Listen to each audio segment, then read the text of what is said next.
Je m'appelle Dixie et je viens d'avoir 28 ans. Toute ma vie, ma sœur Amber a trouvé des moyens de me rappeler que j'étais différente. Lors de ma fête pour mon 30e anniversaire, elle m'a tendu un kit de test ADN avec un sourire narquois. Peut-être que cela prouvera que tu n'as pas ta place ici, a-t-elle dit, assez fort pour que tout le monde entende. Je me suis toujours sentie comme une étrangère dans ma famille, mais je n'aurais jamais imaginé que sa blague cruelle découvrirait un secret qui laisserait tout le monde sans voix. Avant de continuer cette histoire, laissez un commentaire pour me dire d'où vous regardez, et abonnez-vous si vous vous êtes déjà senti comme si vous n'aviez pas votre place. Croyez-moi, vous voudrez voir comment cela se termine. En grandissant dans la famille Meyers, je me suis toujours senti comme l'intruse. Alors que mes parents, Thomas et Eleanor, et ma sœur Amber, partageaient tous des cheveux noirs épais et un teint olivâtre, je me distinguais avec mes cheveux roux flamboyants et ma peau pâle qui se couvrait de taches de rousseur au moindre rayon de soleil. Ces différences physiques n'étaient que le début de ce qui me faisait me sentir à part de ma famille. Mon père, Thomas, travaillait comme banquier d'affaires, ce qui signifiait qu'il était rarement à la maison. Quand il était là, son attention se portait naturellement sur Amber. Ma mère, Eleanor, professeure d'anglais au lycée, n'essayait pas non plus de cacher sa préférence pour ma sœur. Dès mon plus jeune âge, je me souviens qu'il y a toujours eu une distinction subtile dans la façon dont elle nous traitait. Amber a encore eu que des A, annonçait fièrement ma mère au dîner, les yeux brillants de fierté. Quand venait mon tour de montrer mon bulletin avec principalement des B et quelques A, elle hochait simplement la tête et disait « Tu pourrais faire mieux si tu t'appliquais comme ta sœur ». Le favoritisme financier était encore plus flagrant. Quand Amber avait besoin d'un nouvel ordinateur portable pour l'école, elle obtenait le meilleur modèle avec tous les accessoires. Quand j'en avais besoin d'un, je recevais un modèle reconditionné qui plantait souvent en plein milieu d'un devoir. Nous sommes un peu justes ce mois-ci, était l'explication que je recevais toujours. Les leçons de musique étaient un autre domaine où la différence était frappante. Amber montrait des aptitudes au piano, alors mes parents ont engagé le meilleur professeur de la ville et lui ont finalement acheté un piano à queue qui occupait la moitié de notre salon. J'ai supplié pour des leçons de guitare pendant 3 anniversaires consécutifs avant qu'il ne cède finalement, me trouvant le professeur le moins cher qui enseignait depuis son garage. Après 6 mois, ils ont décidé que ce n'était pas un investissement rentable. Un souvenir se détache avec une clarté douloureuse. J'avais 12 ans et Amber en avait 15. Nous assistions à une réunion de famille où des parents que je connaissais à peine me pinçaient les joues et commentaient à quel point je semblais différente du reste de la famille. Elle doit tenir d'un parent éloigné, riait nerveusement ma mère. Plus tard ce soir-là, j'ai surpris ma tante Margaret demander à ma mère à voix basse « Es-tu sûre que l'hôpital n'a pas mélangé les bébés ? Elle ne ressemble à aucun de vous. » Ma mère a répliqué d'un ton sec « Bien sûr que non. » Quelle chose ridicule à dire. Mais la graine du doute avait été semée dans mon jeune esprit. J'ai commencé à examiner les photos de famille, cherchant quelqu'un qui partageait mes traits. Il n'y avait personne. Pendant que mes parents canalisaient leur énergie et leurs ressources vers Amber, je cherchais refuge dans l'art et les livres. Je passais des heures dans ma chambre à dessiner et à peindre, créant des mondes où j'avais ma place. La bibliothèque locale est devenue mon sanctuaire. Les bibliothécaires me connaissaient par mon nom, mettant de côté les nouveaux livres qu'ils pensaient que j'aimerais. La seule personne qui semblait apprécier mes talents artistiques était ma grand-mère, Sarah, la mère de ma mère. Contrairement à mes parents, elle s'asseyait patiemment pendant que je lui montrais mes derniers croquis. Elle a même encadré une de mes aquarelles et l'a accrochée bien en vue dans son salon. « Tu as un don, Dixie », me disait-elle, ses yeux se plissant au coin. « Ne laisse jamais personne te convaincre du contraire. » Quand grand-mère Sarah venait nous voir, je me sentais vu et valorisé. Elle m'apportait du matériel d'art et des livres sur des peintres célèbres. Elle me racontait des histoires sur sa propre mère, qui avait été artiste, elle aussi. Ces moments avec elle étaient des îlots précieux d'appartenance dans mon enfance autrement aliénée. Amber, sentant peut-être mon lien avec grand-mère Sarah, trouvait des moyens de s'immiscer dans notre temps ensemble. Elle développait soudainement un intérêt pour l'art lorsque grand-mère venait, lui montrant ses croquis médiocres et exigeants de l'attention. Alors que nous entrions dans l'adolescence, les commentaires d'Amber sur mon apparence sont devenus plus directs et fréquents. « Es-tu sûr que tu n'as pas été adoptée ?» demandait-elle nonchalamment au dîner. « Ou peut-être que tu es la fille du facteur. » Elle riait toujours après, faisant passer cela pour une blague, mais l'intention de blesser était claire. « Amber, ça suffit » disait mon père mollement, sans jamais vraiment la réprimander. Ma mère pinçait les lèvres mais ne disait rien, son silence étant une approbation tacite de la cruauté. Au moment où j'ai atteint le lycée, échangé à la naissance, ou la change-ligne, étaient devenus les surnoms préférés d'Amber pour moi. Ces pics étaient lancés avec un sourire lorsque nos parents étaient là, mais avec venin lorsque nous étions seuls. J'ai commencé à me demander s'il y avait une part de vérité dans ces railleries. Y avait-il une raison pour laquelle je me sentais si déconnecté de ma famille? Y avait-il une raison pour laquelle ma mère ne pouvait jamais vraiment me regarder dans les yeux quand je posais des questions sur ma petite enfance? Ces questions m'ont hanté tout au long de mon adolescence, creusant un fossé encore plus profond entre moi et ma famille et m'envoyant plus loin dans mon monde privé d'art et d'imagination. Quand est venu le temps d'aller à l'université, j'ai fait un choix qui n'a surpris personne dans ma famille mais qui les a néanmoins déçus. Alors qu'Amber suivait le chemin tracé pour elle à l'université de Princeton, étudiant le droit, je me suis inscrite au collège communautaire local pour étudier l'art. Mes parents ont clairement exprimé leurs sentiments. L'art n'est pas une carrière, Dixie, a dit mon père, sans lever les yeux de son journal. C'est un passe-temps. Ma mère a été plus directe. Nous ne paierons pas pour que tu gribouilles pendant 4 ans. Si c'est ton choix, tu es livré à toi-même. Et c'est ce que j'ai été. J'ai contracté des prêts étudiants et trouvé un emploi au Moonbeam Coffee, un café original près du campus. Je travaillais 30 heures par semaine tout en suivant un programme de cours complet. L'épuisement était réel, mais pour la première fois, je faisais mes propres choix. Au Crescent Community College, j'ai trouvé les miens. Jessica, avec ses cheveux violets et sa collection d'appareils photo vintage, est devenue ma première véritable amie. Elle ne voyait pas mes œuvres comme des gribouillages mais comme des expressions d'une perspective unique. Tu as une façon de capturer l'émotion que je n'ai jamais vue auparavant, m'a-t-elle dit après avoir vu mon portfolio. Ces mots ont été un baume pour mon esprit après des années de dédain. Puis il y a eu Maya, une étudiante internationale du Japon étudiant le design graphique. Elle m'a fait découvrir de nouvelles techniques et perspectives, me poussant à expérimenter au-delà de ma zone de confort. L'art n'est pas seulement une question de compétence, disait-elle dans son anglais doux et accentué. C'est une question de courage. Le courage de montrer comment tu vois le monde. Avec leurs encouragements, j'ai commencé à développer mon propre style. Je me suis spécialisé dans les portraits en technique mixte qui combinaient des traits de visage réalistes avec des arrière-plans abstraits représentant le monde intérieur du sujet. Mes professeurs l'ont remarqué. Vous avez une voix unique, Dixie, m'a dit le professeur Martinez après un cours un jour. Continuez à la développer. Pendant ce temps, Amber s'épanouissait à Princeton. Chaque dîner de famille auquel je parvenais à assister devenait une vitrine de ses réalisations. Elle était entrée à la revue de droit. Elle avait obtenu un stage prestigieux. Elle sortait avec le fils d'un sénateur de l'État. Et toi, Dixie, demandait ma mère, son ton suggérant qu'elle savait déjà que la réponse ne serait pas à la hauteur. J'ai eu un A à mon examen de portfolio, ai-je dit une fois, espérant une certaine reconnaissance. C'est bien, ma chérie, a-t-elle répondu avant de se tourner à nouveau vers Amber. Maintenant, dis-nous en plus sur ce stage.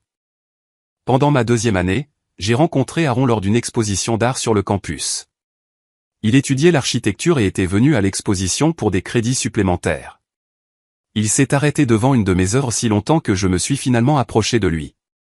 Que voyez-vous, ai-je demandé, curieuse de son intense concentration. Il s'est tourné vers moi, ses yeux bleus sérieux. La solitude, a-t-il dit, mais aussi la force. Il a pointé le contraste entre le fond sombre et tourbillonnant et la lumière illuminant le visage du sujet. Quiconque a créé cela comprend ce que signifie trouver la lumière dans l'obscurité. Quand je lui ai dit que j'étais l'artiste, son visage s'est illuminé. J'aimerais en savoir plus sur votre processus. Nous avons parlé jusqu'à la fermeture de la galerie, puis avons continué autour d'un café, puis d'un dîner.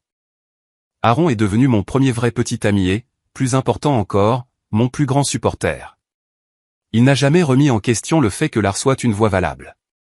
Il a simplement supposé que c'en était une et m'a encouragé à saisir des opportunités que j'aurais autrement été trop peu sûr de moi pour envisager. Tu devrais postuler pour la bourse Harrington, a-t-il insisté lorsque la période de candidature s'est ouverte pour les étudiants de 3e année. Ton travail est exactement ce qu'ils recherchent. La bourse financerait un programme d'études d'été à Florence, en Italie, et comprendrait une allocation pour le matériel. La compétition serait féroce. Je ne pense pas être prête, ai-je hésité. Tu ne te sentiras jamais prête, a dit doucement Aaron. postule quand même. J'ai travaillé sur mon dossier de candidature pendant des semaines, veillant tard après mes services au café, retravaillant des pièces jusqu'à ce que mes doigts me fassent mal. Lorsque l'email annonçant que j'avais été sélectionné est arrivé, Aaron a été la première personne que j'ai appelée. La réaction de mes parents était prévisible. L'Italie, a froncé les sourcils ma mère. N'est-ce pas cher? Qui paie pour ça? Même après avoir expliqué qu'il s'agissait d'une bourse complète, elle semblait peu convaincue de sa valeur.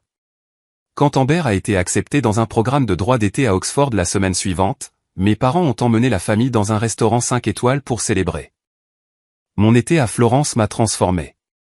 Sous le soleil toscan, entouré de siècles de génie artistique, j'ai finalement commencé à croire en mon propre potentiel. Je suis revenu pour ma dernière année avec une clarté d'objectif que je n'avais jamais eue auparavant. J'ai obtenu mon diplôme avec mention, mon exposition de fin d'études recevant les éloges des professeurs et des critiques d'art locaux. Ma famille a assisté à la cérémonie de remise des diplômes mais a sauté l'exposition. Nous avons eu un bref dîner dans une chaîne de restaurants italiens où la conversation était centrée sur la prochaine remise de diplôme en droit d'Amber et ses perspectives d'emploi. Avec mon diplôme en poche, j'ai accepté un poste dans une petite agence de design. Le salaire n'était pas impressionnant, mais j'utilisais mes compétences créatives tous les jours, concevant des logos, des sites web et du matériel marketing pour des entreprises locales. À côté, je continuais mes projets artistiques personnels, les exposant occasionnellement dans des galeries locales. Lentement, la reconnaissance est venue. Un magazine d'art local a présenté mon travail. Une petite galerie m'a offert une exposition personnelle. J'ai commencé à recevoir des commandes de portraits. Pour la première fois, je pouvais entrevoir un avenir où je pourrais subvenir à mes besoins uniquement grâce à mon art. Tout au long de ce parcours, Aaron est resté indéfectible. Travaillant maintenant dans un cabinet d'architecte, il comprenait l'équilibre entre la passion créative et la nécessité pratique. Nous avons emménagé ensemble après l'obtention de notre diplôme, créant un foyer qui nourrissait nos deux ambitions. Je suis fier de toi, me disait-il souvent quand je m'y attendais le moins.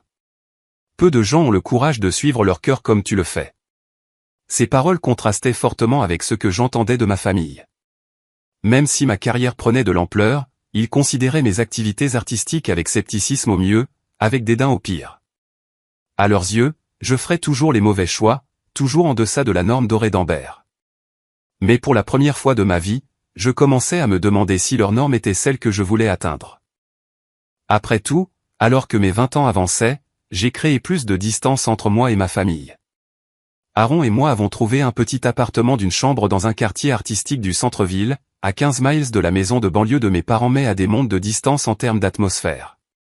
Nos murs étaient couverts d'art, le mien et des pièces que nous avions collectionnées auprès d'artistes locaux. Chaque coin reflétait la créativité et le choix personnel plutôt que les attentes conventionnelles. Amber, pendant ce temps, a obtenu son diplôme de droit avec mention et a décroché un poste chez Matthews et Blackwell, l'un des cabinets les plus prestigieux de l'État. Elle a acheté un condominium de luxe dans le quartier financier et conduisait une Mercedes que mon père l'avait aidé à financer. De l'extérieur, sa vie semblait parfaite. Ma mère appelait chaque semaine, non pas pour prendre de mes nouvelles, mais pour donner des nouvelles des dernières réussites d'Amber. Ta sœur vient de gagner sa première affaire majeure, a-t-elle annoncé lors d'un appel. Les associés parlent déjà de la mettre sur la voie rapide pour être considérée. C'est super, ai-je répondu automatiquement. Quand vas-tu envisager une carrière plus stable, Dixie? Ce travail de design graphique ne doit pas payer beaucoup, et cette histoire d'art, eh bien, ce n'est pas exactement fiable, n'est-ce pas? Ces conversations me laissaient émotionnellement épuisé. Peu importaient mes accomplissements, un nouveau client, une exposition réussie en galerie, un article dans un magazine d'art régional, rien n'était à la hauteur du succès conventionnel d'Amber. J'ai commencé à filtrer les appels de ma mère, laissant la plupart aller sur la messagerie vocale. Je trouvais des excuses pour manquer les dîners de famille. Thanksgiving et Noël sont devenus des exercices d'endurance, des heures de comparaison subtile et de dédain de mes choix. Le seul membre de la famille avec qui je suis resté en contact était grand-mère Sarah. Maintenant dans la fin de ses 70 ans, elle vivait seule dans une petite maison remplie de livres et de souvenirs de ses voyages. Je lui rendais visite au moins 2 fois par mois, apportant du café et des pâtisseries du Moonbean. Lors d'une visite, alors que nous étions assises dans sa véranda à regarder un nouveau livre d'art que je lui avais apporté, elle est devenue inhabituellement pensive.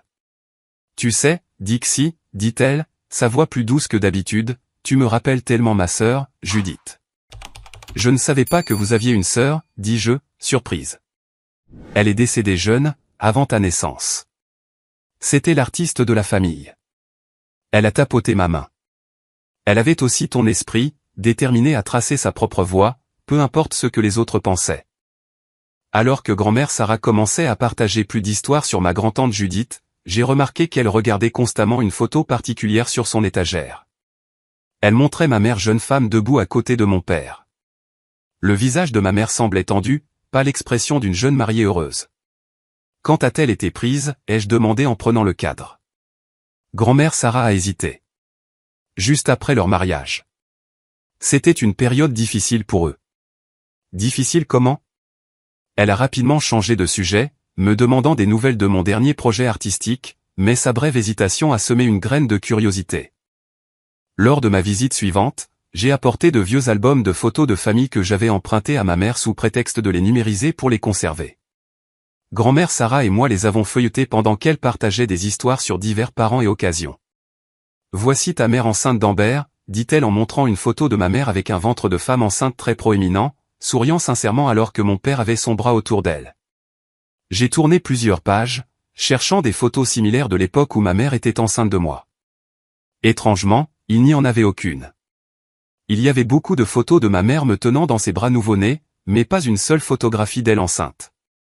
Grand-mère, y a-t-il des photos de maman enceinte de moi, ai-je demandé nonchalamment. Elle a légèrement froncé les sourcils. Ta mère n'aimait pas se faire prendre en photo. Elle ne voulait probablement pas être photographiée. La réponse semblait évasive, surtout compte tenu des multiples photos de grossesse avec Amber. Quand j'ai mentionné cette observation à Aaron ce soir-là, il a eu l'air pensif. Peut-être qu'ils ont juste pris moins de photos la deuxième fois. C'est courant avec les deuxièmes enfants. Peut-être, ai-je concédé, mais il n'y en a pas une seule. Et chaque fois que je pose des questions sur ma naissance ou ma petite enfance, maman devient bizarre et change de sujet. Aaron a mis de côté les dessins d'architecture qu'il examinait. À quoi penses-tu, Dixie? Je ne sais pas, ai-je admis, mais quelque chose ne va pas. Les blagues d'Amber sur le fait que je sois adopté ou échangé à la naissance. Et s'il y avait une part de vérité là-dedans? Veux-tu demander directement à tes parents? J'ai secoué la tête. Ils ne me donneraient jamais une réponse claire. Ma mère peut à peine me regarder dans les yeux quand je lui demande quoi que ce soit datant d'avant mes 3 ou 4 ans. Alors peut-être qu'il est temps que tu cherches des réponses ailleurs, a suggéré doucement Aaron. Au cours des semaines suivantes, je me suis retrouvé à examiner de vieilles photos avec un nouveau regard, cherchant des indices que j'aurais pu manquer auparavant. J'ai également commencé à rechercher mon propre certificat de naissance et mes premiers dossiers médicaux, mais je n'ai rien trouvé de suspect. Puis, grand-mère Sarah est tombée malade. Ce qui a commencé comme un examen de routine a mené à un diagnostic de cancer du pancréas avancé. Les médecins lui donnaient des mois, pas des années. Je lui rendais visite aussi souvent que possible, parfois assise en silence à côté de son lit d'hôpital pendant qu'elle dormait, d'autres fois écoutant ses souvenirs et ses réflexions. « J'ai quelque chose pour toi », m'a-t-elle dit lors d'une visite, sa voix plus faible que la veille. Chez moi, dans le coffre en cèdre dans ma chambre. Il y a une boîte avec ton nom dessus. J'avais l'intention de te la donner, mais, elle s'est interrompue, son énergie épuisée. Je la prendrai la prochaine fois que je visiterai ta maison, ai-je promis en serrant sa main fine. Mais il n'y a pas eu de prochaine fois. Grand-mère Sarah est décédée 3 jours plus tard, emportant avec elle tous les secrets qu'elle aurait pu détenir.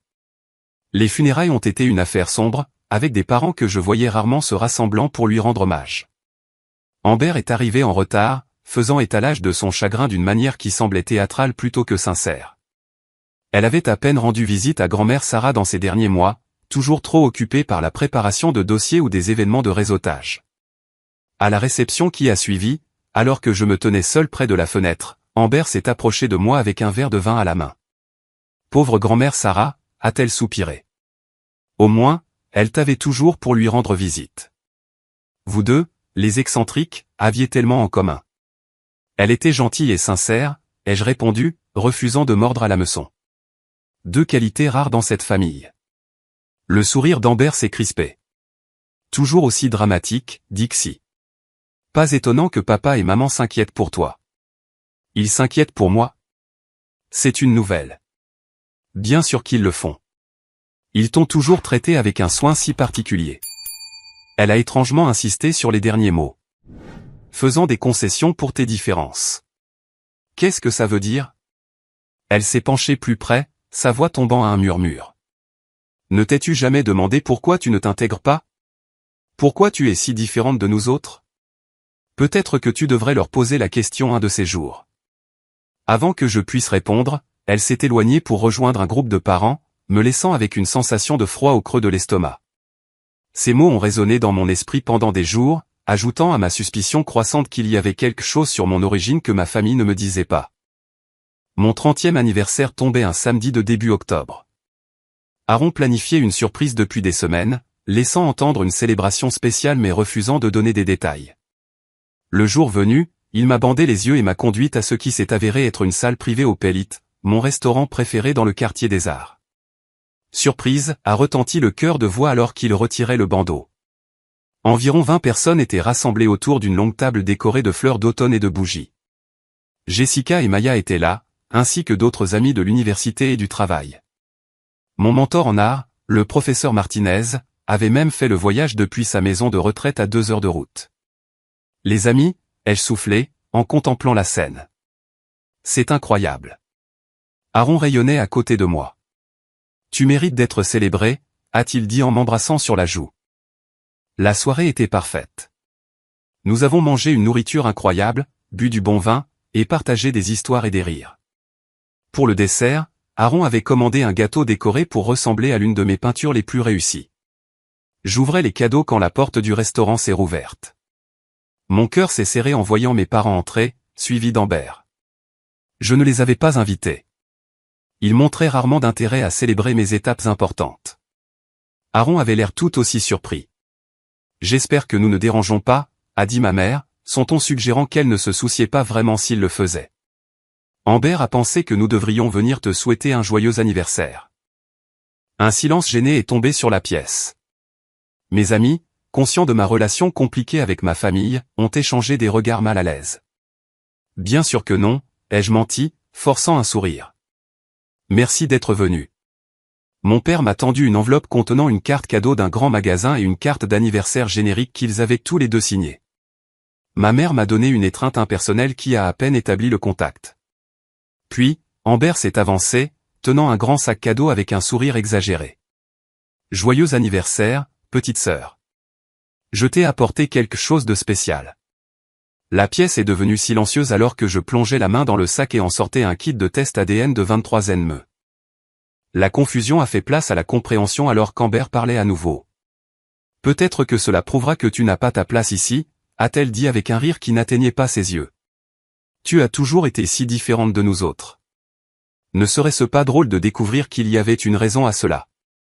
La pièce est devenue mortellement silencieuse.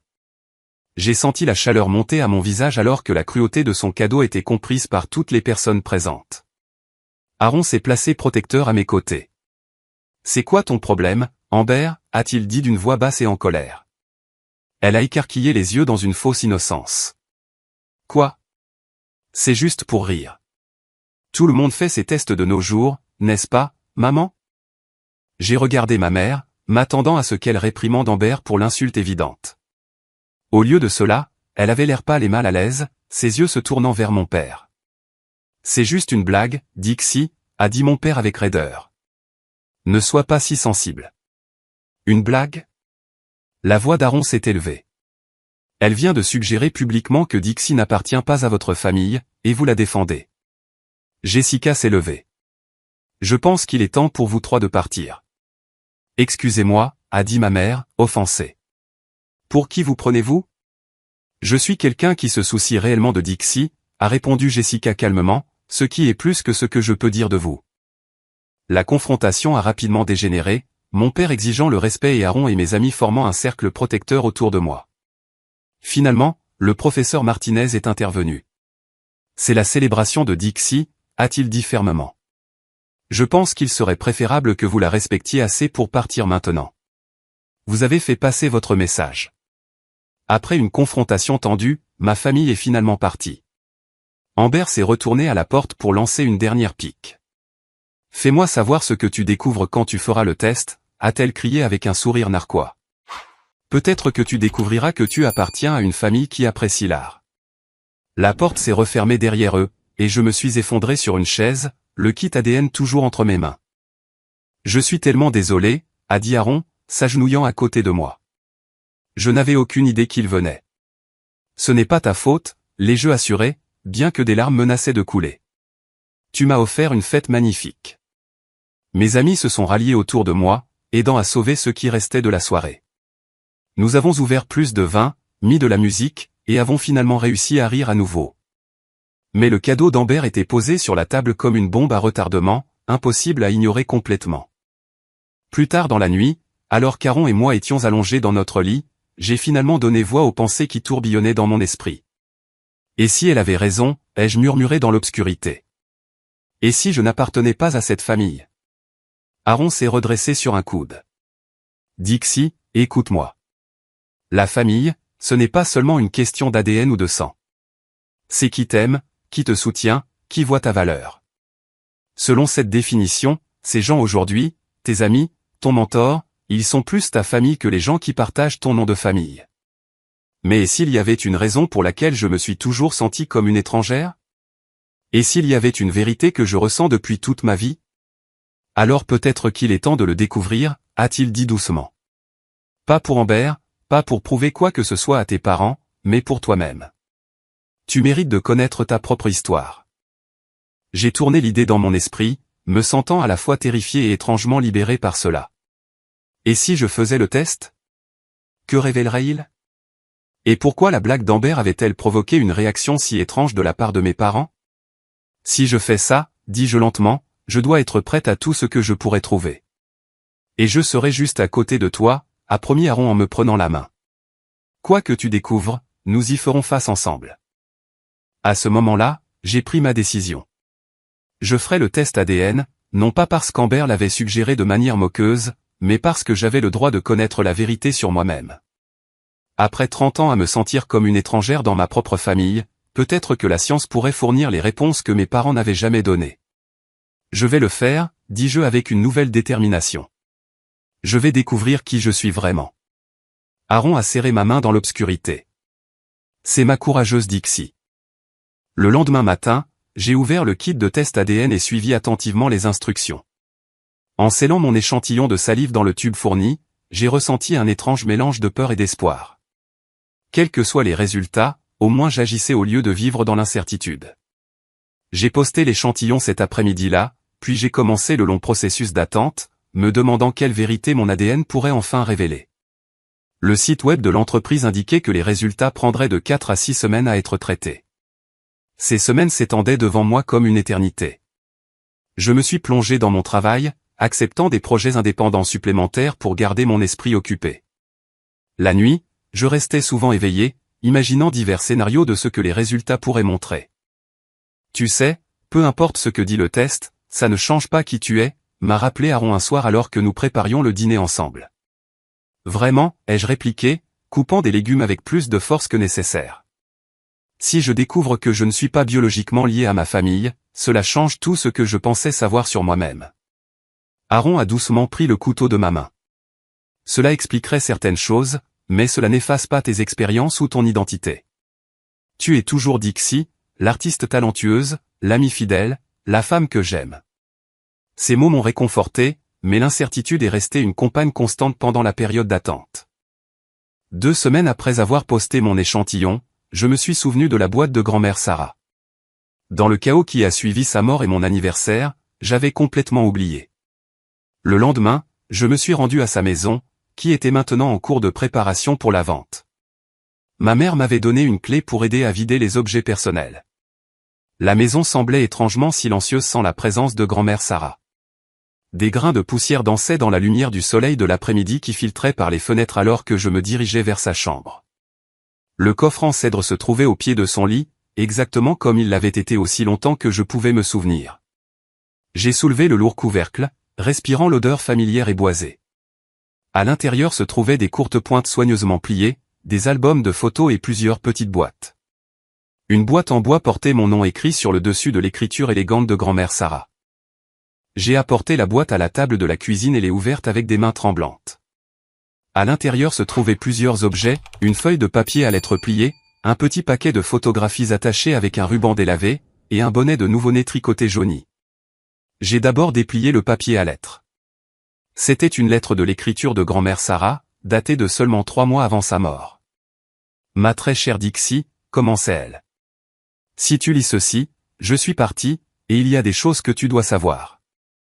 J'ai porté un fardeau de connaissances pendant de nombreuses années, déchiré entre la loyauté familiale et ce que je crois être juste. Tu as toujours été spécial pour moi, pas seulement à cause de ton esprit merveilleux, mais parce que... » La lettre s'arrêtait brusquement là, comme si elle avait été interrompue en l'écrivant, ou peut-être avait-elle perdu le courage de continuer. Mon cœur battait à tout rompre alors que je la mettais de côté et dénouais le ruban autour des photographies. La première photo montrait ma mère dans un lit d'hôpital tenant un nouveau-né que je supposais être moi. Mais contrairement aux expressions joyeuses des photos similaires avec Amber, le visage de ma mère semblait tendu, presque craintif. Mon père se tenait à côté du lit, son expression également tendue. Je suis passé à la photo suivante et j'ai froncé les sourcils, confuse. Elle montrait une coupure de journal plutôt qu'une photo de famille. Le titre disait « Nourrisson enlevé de l'hôpital mémorial ». L'article, daté d'il y a 28 ans, seulement 2 jours après ma date de naissance, décrivait la disparition d'une nouveau-née de la maternité de l'hôpital. Mes mains tremblaient si fort que j'ai failli laisser tomber les photos restantes. L'une montrait un jeune couple que je ne reconnaissais pas tenant une affiche « Bébé disparu », avec la photo d'un nourrisson et le nom Lily Carter. La femme avait des cheveux roux remarquablement similaires aux miens. Le dernier élément du paquet était une note de l'écriture de ma grand-mère, demande à Eleanor à propos du 12 juin et de l'infirmière Winters. Le bonnet de nouveau-né au fond de la boîte était minuscule et blanc avec une petite étiquette cousue à l'intérieur où l'on pouvait lire Carter, elle à l'encre délavée. Je suis resté assise, immobile, à la table de la cuisine, les implications de ces objets me frappant avec la force d'un coup physique. Était-ce possible? Étais-je le bébé disparu de l'article de journal? Ma grand-mère avait-elle essayé de me dire que je n'étais pas une Meyers de naissance mais un enfant kidnappé? La pensée était si extravagante, si terrible, que mon esprit l'a initialement rejetée. Il devait y avoir une autre explication. Peut-être que ces objets appartenaient à quelqu'un d'autre, et que grand-mère Sarah avait mis mon nom sur la boîte par erreur. Pourtant, la date de l'enlèvement correspondait trop étroitement à mon anniversaire pour être une coïncidence. Et cela expliquerait tant de choses, mes différences physiques avec ma famille, l'incapacité de ma mère à me regarder dans les yeux en discutant de ma petite enfance, les railleries d'Amber sur le fait que je n'avais pas ma place. J'ai soigneusement tout remis dans la boîte et je l'ai emporté avec moi, mes pensées s'emballant. De retour à notre appartement, j'ai tout montré à Aaron. « C'est incroyable », a-t-il dit après avoir examiné chaque objet. Mais avant de tirer des conclusions hâtives, nous devrions essayer de vérifier ces informations. Au cours des jours suivants, Aaron m'a aidé à faire des recherches sur l'enlèvement mentionné dans la coupure de journal. Nous avons trouvé plusieurs articles archivés en ligne sur le cas de bébé Lily Carter, enlevée de l'hôpital mémorial il y a 28 ans. L'affaire avait reçu une couverture médiatique importante à l'époque mais avait finalement été classée sans suite lorsque les enquêteurs ont épuisé toutes les pistes. Les articles comprenaient des photos des parents dévastés, Richard et Patricia Carter. Regarder l'image de Patricia Carter, c'était comme voir une version plus âgée de moi-même. Les mêmes cheveux roux, la même forme d'yeux, même des manières similaires, à en juger par les interviews vidéo que nous avons trouvées en ligne. La ressemblance est frappante, a admis Aaron alors que nous regardions un clip d'actualité vieux de 20 ans où les Carter lançaient un appel à information le jour de l'anniversaire de leur fille disparue. Mais pourquoi mes parents, ma mère, feraient-ils quelque chose comme ça, ai-je murmuré, luttant toujours pour accepter cette possibilité. Elle est stricte et émotionnellement distante, mais une kidnappeuse. Nous ne connaissons pas encore toute l'histoire, a averti Aaron. Attendons les résultats de l'ADN avant de tirer des conclusions définitives. 3 semaines après le début de la période d'attente, j'ai reçu un email inattendu de la société de test ADN. Ils me demandaient d'appeler leur service client concernant mon échantillon. Quand je l'ai fait, un représentant a expliqué qu'ils avaient trouvé des résultats inhabituels dont ils voulaient discuter plus en détail. Inhabituels comment, ai-je demandé, le cœur battant. Je ne suis pas autorisé à discuter de détails spécifiques par téléphone, a dit le représentant avec précaution, mais notre conseiller en génétique aimerait programmer une consultation vidéo avec vous dès que possible. J'ai pris rendez-vous pour le lendemain, puis j'ai fait les 100 pas dans notre appartement pendant des heures, trop anxieuse pour dormir ou manger. Aaron est resté éveillé avec moi, m'offrant des paroles rassurantes quand il le pouvait et une compagnie silencieuse quand les mots manquaient. Le lendemain matin, alors que je me préparais pour l'appel vidéo avec le conseiller en génétique, mon téléphone a sonné. C'était Amber. Dixie, dit-elle sans préambule, sa voix inhabituellement urgente. As-tu déjà reçu tes résultats d'ADN? Pas encore, ai-je répondu prudemment. Pourquoi? Je pense que tu devrais annuler ce test. C'était une blague stupide, et je suis désolé. Ces excuses soudaines après des années de raillerie ont immédiatement éveillé mes soupçons. Pourquoi l'annulerais-je maintenant? Il traite déjà mon échantillon. Écoute, fais-moi confiance sur ce coup. Annule-le, et je te le rembourserai. Ça ne vaut pas la peine. Que as-tu peur qu'il découvre, Amber? Ai-je demandé directement. Il y eut une longue pause avant qu'elle ne réponde. Rien.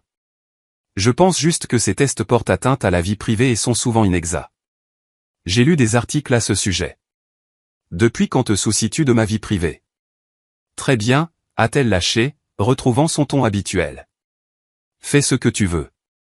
Ne viens juste pas pleurer chez moi quand tu n'aimeras pas ce que tu découvriras. Elle a raccroché sans un mot de plus. Son appel m'a convaincu plus que jamais qu'il y avait quelque chose de significatif à découvrir. J'ai partagé la conversation avec Aaron. Elle sait quelque chose, a-t-il convenu, et elle a peur que cela soit révélé. Cet après-midi-là, j'ai eu ma consultation vidéo avec la conseillère en génétique, une femme au visage bienveillant nommée Dr Reeves. Elle a expliqué qu'ils avaient trouvé des anomalies dans mes résultats qui nécessitaient une discussion plus approfondie. Mademoiselle Meyers, notre analyse n'indique aucune relation génétique entre vous et les membres de la famille listés dans votre profil, Eleanor et Thomas Meyers.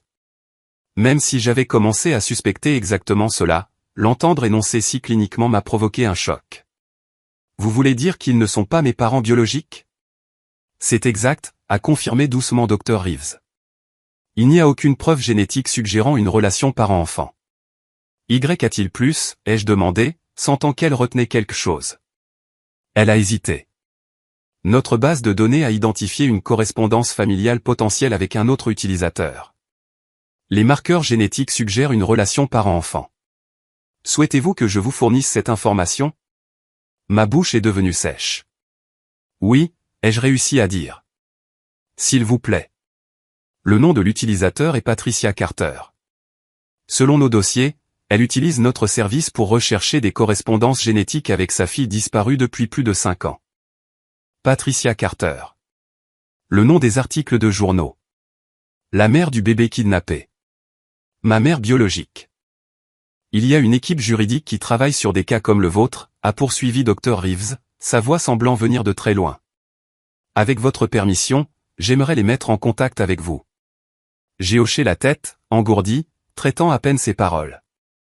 Après la fin de l'appel, je suis resté assise, immobile, fixant l'écran vide jusqu'à ce qu'Aaron me touche doucement l'épaule. Dixie, qu'ont-ils dit? Quand j'ai finalement retrouvé ma voix, les mots qui sont sortis semblaient étranges et distants, comme si quelqu'un d'autre les prononçait. Je pense que j'ai été kidnappé quand j'étais bébé, et je pense que mes parents, les Meyers, sont ceux qui l'ont fait. Les jours suivants se sont écoulés dans un tourbillon de mai, d'appels téléphoniques et de nuits blanches. La société d'ADN m'a mis en contact avec Daniel Harris, un avocat spécialisé dans les cas de réunification familiale. Il a expliqué que la société avait déjà informé les Carter de la correspondance potentielle, suivant leur obligation légale dans les cas de personnes disparues. Ils sont naturellement choqués et pleins d'espoir, m'a-t-il dit lors de notre premier appel. Ils cherchent leur fille depuis 28 ans. La révélation que mes parents biologiques n'avaient jamais cessé de me chercher m'a fait monter les larmes aux yeux. J'avais passé ma vie à me sentir non désiré, alors qu'en réalité, j'avais été désespérément voulu par une famille que je n'avais jamais connue. Daniel a conseillé qu'avant toute réunion, nous devions aborder les implications légales de la situation. Cela signifiait confronter les Meyers, mes parents, ou les personnes que j'avais toujours cru être mes parents. Compte tenu de la nature sensible de cette situation, je recommande d'organiser une réunion avec toutes les parties présentes, a suggéré Daniel. Nous pourrons présenter les preuves ADN et discuter des prochaines étapes dans un environnement contrôlé. Seront-ils arrêtés, ai-je demandé, déchiré entre la colère face à leur apparente tromperie et un attachement persistant et confus à la seule famille que j'ai jamais connue.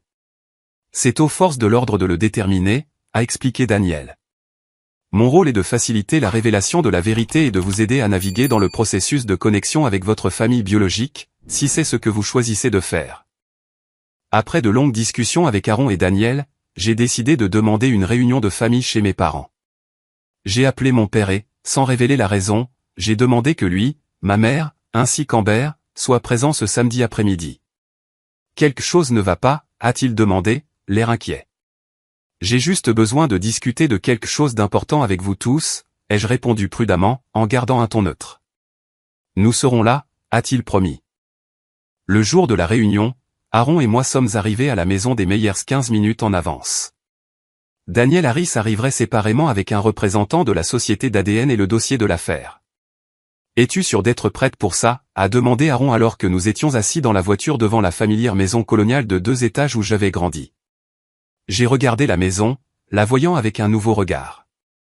M'avait-il amené ici bébé, fraîchement sorti de l'hôpital où il m'avait d'une manière ou d'une autre prise à mes vrais parents? Mon enfance entière avait-elle été construite sur un crime terrible? Je ne pense pas que quiconque puisse être prêt pour ça, ai-je admis. Mais j'ai besoin de connaître la vérité. Toute la vérité. Aaron a serré ma main. Quoi qu'il se passe là-dedans, souviens-toi que tu n'es pas seul. Nous sommes entrés dans la maison pour trouver mes parents assis avec raideur dans le salon. Amber n'était pas encore arrivée. Dixie, Aaron, nous a accueillis ma mère avec une politesse forcée. Quelle est cette affaire importante dont tu dois discuter? J'aimerais attendre qu'Amber arrive, si ça ne vous dérange pas, ai-je répondu en m'installant sur le canapé en face d'eux. Un silence inconfortable s'est installé dans la pièce.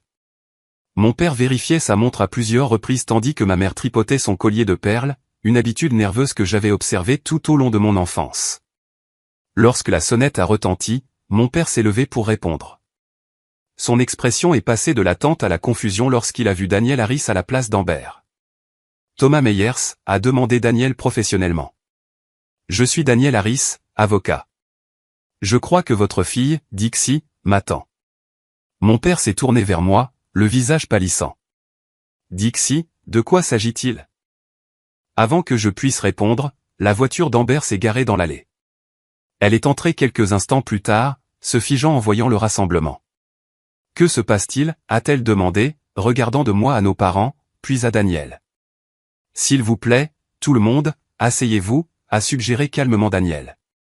Je représente Dixie dans une affaire concernant son identité et sa filiation. Ma mère a émis un petit son étranglé. Les mains de mon père ont commencé à trembler.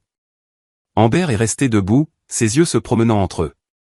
Peut-être devriez-vous expliquer, Madame Meyers, a poursuivi Daniel quand personne n'a parlé, à propos de l'hôpital mémorial, il y a 28 ans. Le visage de ma mère a perdu toute couleur. Mon père s'est approché d'elle, passant un bras autour de ses épaules. Je ne sais pas de quoi vous parlez, a-t-elle murmuré, mais ses yeux racontaient une autre histoire. Daniel a ouvert sa mallette et en a sorti plusieurs documents. Nous avons les résultats d'un test ADN confirmant que Dixie n'est pas biologiquement liée à vous ou à Monsieur Meyers. Il a placé le rapport sur la table basse. Nous avons également des preuves la reliant à Richard et Patricia Carter, dont la fille nouveau-née a été enlevée de l'hôpital mémorial le 12 juin, il y a 28 ans. Le silence qui a suivi était assourdissant. J'ai regardé les expressions de mes parents passer du choc à la peur, puis à la résignation. Amber avait l'air d'être sur le point d'être malade. Tu savais, lui ai-je dit, la prise de conscience se faisant jour. C'est pour ça que tu m'as donné ce kit ADN en guise de blague. Tu essayais de me dissuader de faire un test. Je n'étais pas sûr, a répondu Amber, sa voix à peine audible. Je les ai surpris en train de se disputer à ce sujet quand j'avais 16 ans. Maman s'inquiétait que quelqu'un remarque à quel point tu étais différente. Papa a dit que personne ne ferait jamais le lien. Je me suis tourné vers mes parents, les personnes qui m'avaient élevé. Est-ce vrai? M'avez-vous prise à l'hôpital? Après un long moment, mon père a hoché lentement la tête. Eleanor, a-t-il dit à ma mère, c'est fini. Nous devons dire la vérité. Ma mère a commencé à pleurer silencieusement. Mon père a pris une profonde inspiration avant de parler à nouveau. Eleanor a fait une fausse couche 3 mois avant ta naissance, a-t-il expliqué, sa voix creuse. C'était notre deuxième enfant. Elle est tombée dans une profonde dépression. Les médecins s'inquiétaient de son état mental. Il a fait une pause, luttant pour continuer. Elle était bénévole à l'hôpital mémorial dans la maternité. Elle rentrait à la maison et parlait des bébés, en particulier d'une petite fille aux cheveux roux qui lui rappelait sa propre mère. Ma mère a levé son visage strié de larmes. Je ne l'ai pas planifié, a-t-elle insisté. Ce jour-là, la nurserie était en sous-effectif. Le bébé Carter, était seul. Je la tenais, je la réconfortais, et quelque chose s'est juste brisé en moi. Je ne pouvais pas la reposer. Je ne pouvais pas partir sans elle. Alors, vous l'avez juste prise. Vous m'avez prise, ai-je demandé, ma voix s'élevant d'incrédulité. Nous allions te ramener, a dit faiblement mon père. Mais les jours ont passé, et c'était partout dans les nouvelles, et nous savions que nous irions en prison. Nous nous sommes convaincus que nous pouvions te donner une bonne vie, que nous sauvions la vie d'Eleanor en te gardant. Vous m'avez volé à mes vrais parents, dis-je, l'énormité de leur crime me submergeant. Ils me cherchent depuis 28 ans. Ils ont manqué toute mon enfance. Nous sommes tes vrais parents, a pleuré ma mère. Nous t'avons élevé. Nous t'avons aimé. Aimé, ai-je répété, incrédule. Vous m'avez toujours traité comme si j'étais moins qu'Amber. Vous n'avez jamais soutenu mes choix ni montré un véritable intérêt pour ma vie. Ce n'est pas vrai, a-t-elle protesté faiblement. C'est vrai, a interrompu Amber, surprenant tout le monde. Vous m'avez toujours favorisé et traité Dixie différemment. Je pensais que c'était parce que vous m'aimiez plus, mais maintenant je me demande si c'était à cause de votre culpabilité. Daniel s'est éclairci la gorge. Je dois vous informer que les Carter ont été notifiés de la correspondance ADN. Ils attendent ce moment depuis longtemps. Sont-ils ici, a demandé ma mère, jetant un regard craintif vers les fenêtres. Pas encore, a répondu Daniel. Mais ils ont exprimé un fort désir de rencontrer Dixie, et il y aura des conséquences légales à régler. Cette affaire n'a jamais été classée. Mon père s'est affalé sur sa chaise. Nous coopérons pleinement, a-t-il dit, l'air complètement abattu. Nous n'avons jamais voulu causer autant de douleur. Mais vous l'avez fait, dis-je, des larmes se libérant enfin. Vous avez causé de la douleur à mes parents biologiques qui ont perdu leur bébé. Et vous m'avez causé de la douleur, me faisant me sentir comme une étrangère dans ma propre maison, jamais tout à fait à la hauteur. Amber s'est assise à côté de moi, un geste de soutien sans précédent. Je suis désolé, a-t-elle murmuré. Pour tout. Pour savoir que quelque chose n'allait pas et ne jamais rien dire, pour toutes les blagues cruelles. À cet instant, alors que la vérité émergeait enfin dans ce salon où j'avais passé tant d'heures malheureuses, j'ai ressenti un étrange mélange de chagrin et de soulagement. Le mystère de la raison pour laquelle je n'avais jamais vraiment eu ma place était résolu. Mais la solution ouvrait une porte sur un nouvel avenir inexploré et une famille que je n'avais pas encore rencontrée. Que se passe-t-il maintenant, ai-je demandé à Daniel, me sentant soudain épuisé. Maintenant, nous contactons les autorités, a-t-il répondu doucement. Et quand vous serez prête, les Carter aimeraient vous rencontrer. Alors que ces mots flottaient dans l'air, on a frappé à la porte. Nous nous sommes tous figés, nous regardant les uns les autres avec interrogation. Attendez-vous quelqu'un d'autre, a demandé Aaron à Daniel. Non, a-t-il répondu en vérifiant son téléphone. Mais il semble que les Carter étaient trop anxieux pour attendre les arrangements formels. Ils ont retrouvé cette adresse. Mon cœur a commencé à s'emballer alors qu'Aaron allait ouvrir la porte. Sur le seuil se tenait un couple d'une 60aine d'années, une femme aux cheveux roux délavés et un grand homme aux yeux bienveillants. Ils m'ont regardé, et dans leur visage, j'ai vu mes propres traits se refléter pour la première fois de ma vie. Lily, a murmuré la femme, utilisant un nom que l'on ne m'avait jamais donné mais qui avait toujours été le mien. La pièce est devenue silencieuse alors que Patricia et Richard Carter entraient, leurs yeux ne quittant jamais mon visage. La main de Patricia tremblait alors qu'elle la levait à mi-chemin vers moi, comme si elle avait peur que je disparaisse si elle tendait la main trop rapidement. « Tu as les yeux de ma mère, dit-elle doucement.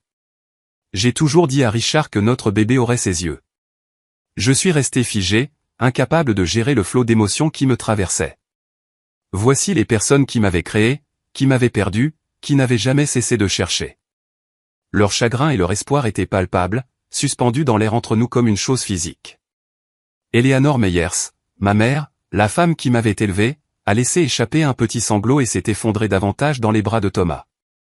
Le son a rompu le charme, et j'ai retrouvé ma voix.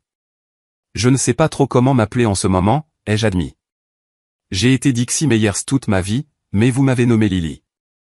Richard Carter a souri doucement. Tu peux t'appeler comme tu le sens. Nous voulons juste te connaître. Daniel Harris s'est éclairci la gorge. Peut-être devrions-nous donner un peu d'espace à tout le monde. La police aura besoin de déclarations de toutes les parties, et il y a des questions juridiques à régler.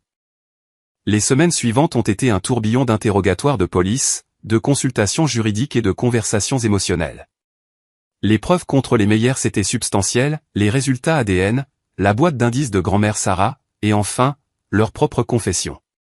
Ils ont été arrêtés mais libérés sous caution en attendant leur procès. Au cours d'un des entretiens d'enquête, toute l'histoire a émergé.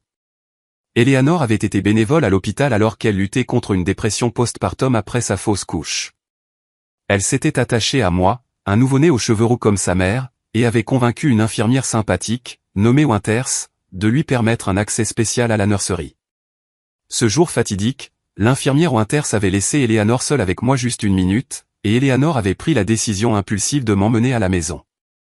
Thomas, venu la chercher à la fin de son service de bénévolat, avait été choqué mais finalement complice, partant avec un bébé volé et créant un nouveau certificat de naissance grâce à un contact dans les registres du comté. Le rôle d'Amber dans la tromperie est également devenu plus clair. À 16 ans, elle avait surpris ses parents en train de se disputer sur ce qu'il fallait faire alors que je grandissais et devenais de plus en plus visiblement différente d'eux.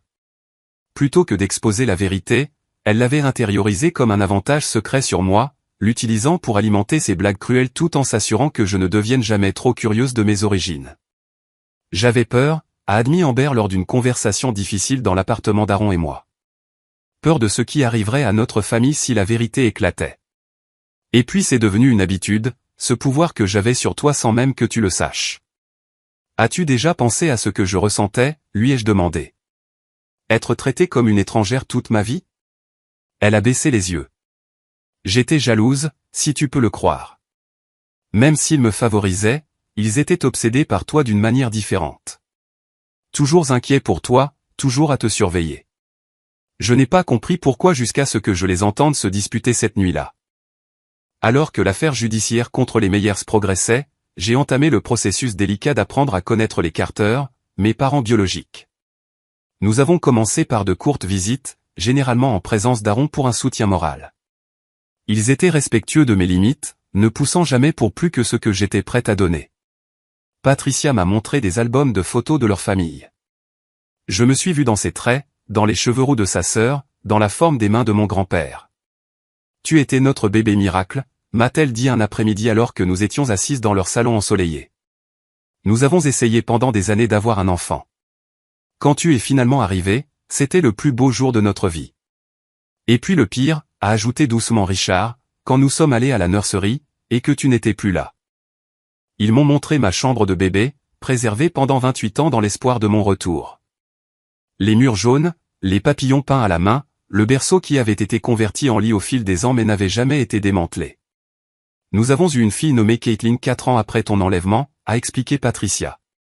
Ta sœur? Elle a grandi en sachant ton existence.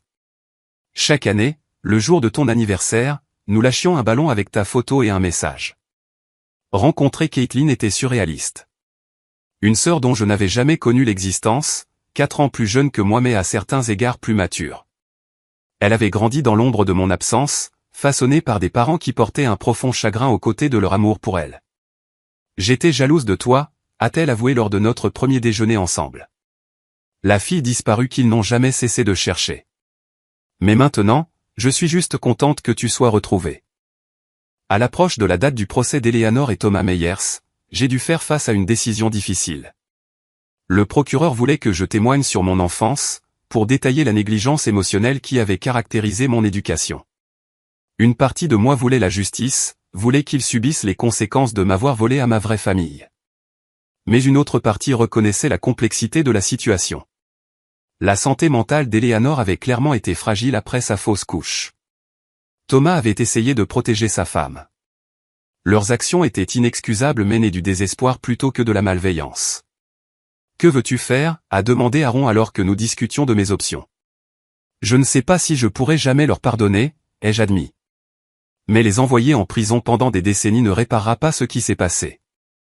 Ça ne me rendra pas ces années avec les Carter. Finalement, j'ai travaillé avec le procureur pour organiser une négociation de peine. Les Meyers plaideraient coupables d'enlèvement et de falsification de documents, mais avec ma déclaration sur les soins qu'ils m'avaient prodigués malgré leurs défauts, ils ont reçu des peines réduites, 8 ans pour Eleanor, 5 pour Thomas, avec possibilité de libération conditionnelle. Amber n'a fait face à aucune accusation criminelle mais a dû suivre une thérapie et effectuer des travaux d'intérêt général pour son rôle dans la dissimulation de la connaissance d'un crime. Notre relation est restée compliquée, mais l'honnêteté entre nous a créé la possibilité de quelque chose de plus sain que ce qui avait existé auparavant. Tout au long de ce bouleversement, l'art est resté mon encre.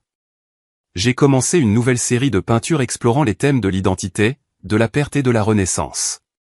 Lorsqu'une galerie de premier plan m'a offert une exposition personnelle, je l'ai intitulée Trouver, naviguer dans une identité volée. Le soir du vernissage, les Carter et Aaron se tenaient fièrement à mes côtés. Les Meyers, en attente de leur condamnation, ne pouvaient pas y assister, mais Amber est venue, se tenant maladroitement en périphérie jusqu'à ce que je l'invite à nous rejoindre.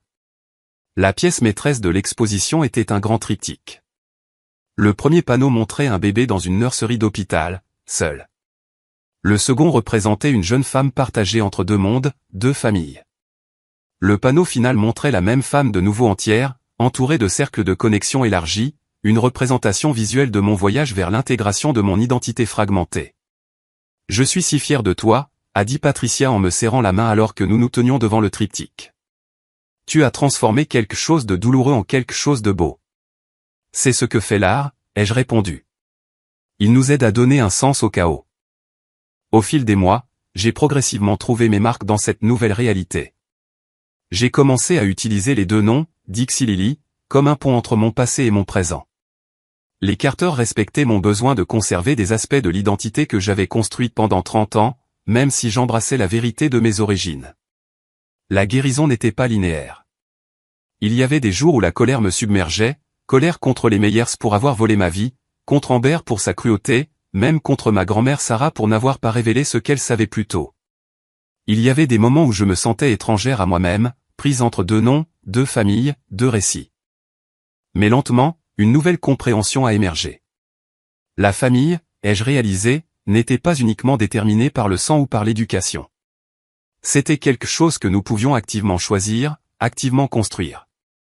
Aaron le démontrait quotidiennement avec son soutien indéfectible. Mes amis qui m'ont soutenu à travers l'attention médiatique et les procédures judiciaires l'ont montré par leur loyauté. Les Carter l'ont prouvé avec leur patience alors que nous construisions notre relation, ne demandant jamais que je les appelle maman et papa mais chérissant chaque pas vers la connexion. Même les Meyers, malgré leurs crimes terribles, avaient à leur manière imparfaite choisi de faire de moi leur famille. Leurs actions étaient impardonnables, et pourtant, je me suis retrouvé à avancer vers une forme complexe de pardon, non pas pour eux, mais pour ma propre libération du fardeau de la haine. Aujourd'hui, je vis dans un monde élargi plutôt que diminué par la vérité. Je maintiens le contact avec les deux familles, établissant des limites là où c'est nécessaire mais laissant l'amour circuler là où il le peut. Aaron et moi sommes fiancés, planifiant un mariage qui devra d'une manière ou d'une autre accommoder ce réseau compliqué de relations. L'histoire de mon identité continue d'évoluer. Mais pour la première fois, je suis l'auteur de cette histoire, l'écrivant en pleine connaissance de son début et avec espoir pour ses chapitres futurs. Si mon expérience m'a appris quelque chose, c'est que la vérité, aussi douloureuse soit-elle, offre la libération. L'ADN même qui a révélé mon identité volée m'a également connecté à mes racines biologiques, élargissant plutôt que limitant qui je pouvais devenir. La lumière projetée sur des secrets longtemps cachés, bien qu'initialement aveuglante, a finalement éclairé un chemin que je n'aurais pas pu imaginer. Nous ne pouvons pas changer notre passé, mais nous pouvons choisir comment nous l'intégrons dans notre présent. Nous pouvons décider quels liens renforcer, lesquels relâcher, et quelles nouvelles connexions forger. C'est dans ce choix que réside notre véritable identité, non pas fixée par la naissance ou les circonstances, mais continuellement créée par la façon dont nous répondons même aux vérités les plus difficiles. Si vous avez déjà remis en question votre place dans le monde ou si vous vous êtes senti comme un étranger dans votre propre histoire, sachez que vous n'êtes pas seul. Notre sentiment d'appartenance n'est pas dicté par les autres. C'est quelque chose que nous cultivons en vivant de manière authentique et en nous entourant de ceux qui nous voient et nous valorisent tels que nous sommes vraiment. Avez-vous déjà découvert un secret de famille qui a changé votre compréhension de vous-même ? Comment l'avez-vous géré? Partagez votre histoire dans les commentaires ci-dessous. Et si cette histoire a résonné en vous, veuillez aimer et vous abonner pour entendre d'autres parcours de découverte de soi et de guérison. Merci d'avoir écouté mon histoire. Et rappelez-vous que parfois, nos plus grandes blessures peuvent mener à notre plus profonde guérison.